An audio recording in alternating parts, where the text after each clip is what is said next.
Take care of your mind, focus in peak performance. Peak performance is when you're doing something that really matters with all your focus, power and strength, and where everything is working fantastically for you. A Grand Slam tournament in tennis demands peak performance.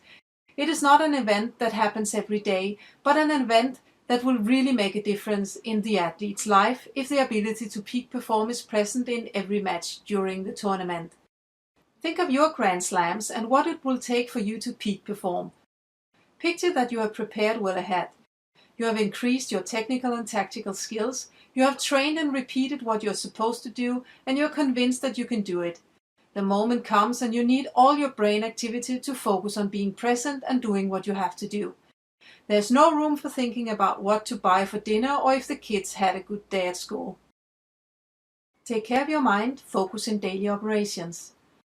The mind tends to wander for most people, and that prevents focusing at all times during daily activities. The working brain is said to have 7 files available, and if you're 100% focused, all 7 files are occupied with your task. If a thought crosses your mind like, I have to remember to buy rice on the way home, or what is on the television tonight, or I have to catch the 5 o'clock train so I have to hurry up, one or more of the 7 files are closed. Frustration is the most common state, preventing focus, and that can close all 7 files at a time. That frustration has to be dealt with before it is possible to focus. You're supposed to be the master of your mind and not let anything frustrate you. Dalai Lama is really good at that, but most people are not. Some people tend to say that others frustrate them. This is not entirely true. You also allow people to frustrate you. It takes 2 to tango, and frustration happens in the relationship between people. Both parts in a relationship have a good intention. It is the behavior that is the disturbing part. Learn how to understand other people's good intention, and you will much better understand the behavior that goes with it. If it is different than what you would have done, then find out why and act upon it to match the person. Frustration is one thing and disturbances another. People lose focus when they're disturbed, with or without warning. It can be a colleague wanting to ask something, a phone ringing, an email that pops up on the screen, a scheduled meeting you need to go to, a thunderstorm starting, someone shouting outside your window, or a car driving by in a hazard tempo. You have to deal with the disturbances if you want to focus 100%. You can get people to help you by setting rules together for what kind of disturbances is welcome and when.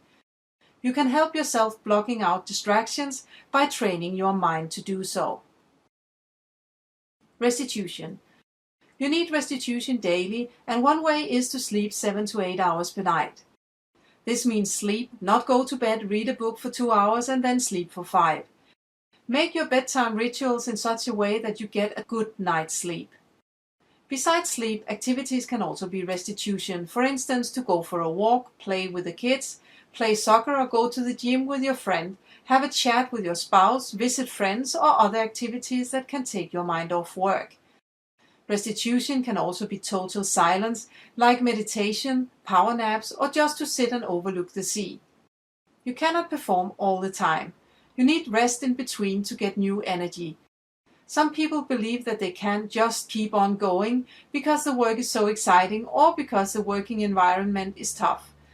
One fine day they will discover that the more they force the body and mind to perform beyond reasonable, the lesser they get done in the long run. Some ends up by being disappointed that return on their personal investment in work does not pay off, and some sadly enough experiences the disadvantages of positive or negative stress. Find out what works for you and what makes you able to shift your focus from disturbances and frustration to performance, and from performance to restitution. If you tend to think of your work after working hours, then your mind is basically still at work and not in restitution. Take care of your mind. Reflection. Reflection is an important tool to continuously improve yourself.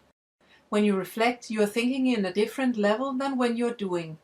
Reflection is thinking about what you have done, are doing, what you intend to do, or can imagine to do. Some call it to sit in a helicopter and look down at yourself. When you offer yourself reflection time, you can think of what your strengths are, what you have done successfully, what your challenges are, and what can be done to continue your successes, overcome or eliminate challenges, and how to become even better. You can think of your achievements, your goals, why you're doing what you're doing, and new ways of acting. You can also find your personal purpose in life and whether or not you're heading towards that purpose. Reflection is evaluation, feedback, feed forward, dreaming of something more, questioning the present. Without reflection, you will most probably continue to do what you're doing in the same way until someone tells you to do otherwise. Offer yourself time alone and schedule that in your calendar. You can call it meeting with myself, and if you are not already doing it, you will discover that reflection time will bring you new insights and ideas and continuous improvements. Meditation, mindfulness, and managing your brain are 3 tools that are valuable to know about when talking about taking care of your mind. Meditation is when you empty your mind altogether to help you restitute in an effective way. Mindfulness is when you are 100% attentive to one thing and when you are able to block out all other thoughts that pop up in your mind. Managing your brain is when you are able to control and act upon impulses that control your decisions and actions. Example from the world of sports. Ahead of the competition, the athlete meditates to get full access to the brain capacity. The meditation adds restitution before a peak performance. Next, the athlete uses mindfulness to fully focus on one thing. The race when everything is perfect. The athlete works through the race in his or her mind by visualizing the race second by second or minute by minute. Listens to what the person expects to hear, like the spectators shouting, own breathing, noise from competitors. He or she notices the smell of the wind when everything is at its best, tastes the dryness of the mouth when things are getting tough, and feels the muscles moving in the body when cruising or peak performing, muscle by muscle. This state of mindfulness continues all through the race, and the preparation ahead of the race is what the athlete is most likely to do in the race. During the race, the athlete manages the brain to take good decisions and actions on how to use the body's potential, especially when things are getting tough and unconscious messages are sent like, "This is too hard, slow down. The others are stronger than you and you will never be able to catch up with them anyway. You need the muscles intact tomorrow and right now you're destroying them." After the race, the athlete uses mindfulness to discover what worked well and what can be improved even further in the next race or in the next training period. This way, the athlete holds on to the strength he or she has already and adds new focus areas. The athlete continuously improves. You as a business athlete have the same possibility to work with your mind, and next you will get the opportunity to be familiar with meditation, mindfulness, and how to manage your brain on your terms. Meditation. Whenever you are ready, you can see an example of meditation by pressing the button "See it in action" on this topic. Be aware that there are lots of ways to meditate, and this is just one of them. You can meditate whenever you need to focus or whenever you need a quick restitution to get new energy. Mindfulness. You can use mindfulness when you plan, do, or evaluate your results. Go to See it in action on this topic to find an example of mindfulness. Before you start the video, you need to think of a concrete action that is important for you to do. It can, for instance, be a speech, a dialogue, a concrete task, the first meeting in a project, or a customer negotiation. Stop the video whenever you need to think for longer than this voice permits you to do. Have paper and pen ready to write what is important for you. If you want, you can print out the directions instead and skip the video. You can find the directions if you press the button "Get Started" on this topic. Manage your brain. When the going gets tough, the tough gets going is a good expression, and managing the brain is a way to learn how to get going when it gets tough. It gets tough for an athlete when impulses are sent to the brain to stop misusing the muscles. The impulses send messages to slow down or stop. The athlete manages the brain by overruling the messages. Doing so demands a lot of practice.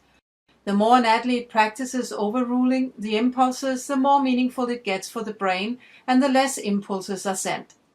If a person is not training and decides to run a marathon, the meaningfulness has not been developed and the person will most probably not be able to overrule the impulses at all and will therefore stop the muscles earlier than what the muscles are built to endure. Brain scientists are curious people, and most of them say, The more we examine the brain, the more we know that we do not know much at all. Recent science is occupied with our free will, and whether or not there is a free will at all.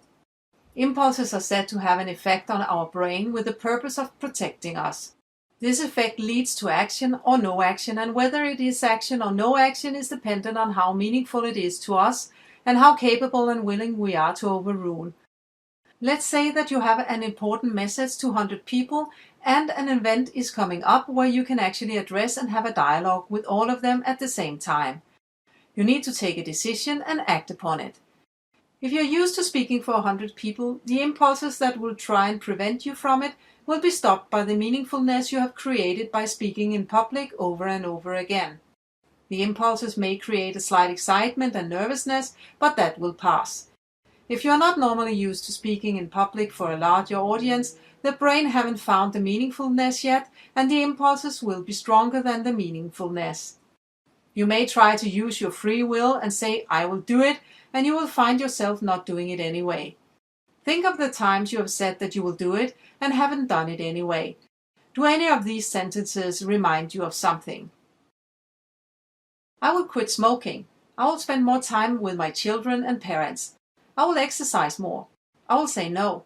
I will stop taking things too serious. I will say what I mean directly to the person. I will say I'm sorry. I will recognize and appreciate someone. I will remember a birthday. I will structure my calendar. I will clean up. I will write to someone. Hold on to your thought of what you have said "I'll do it to" and haven't done anyway, while you watch a video about an ordinary man who did something extraordinary. You will find the story if you press "See it in action" on this topic, and you will also find some good questions to reflect upon if you press "Get started."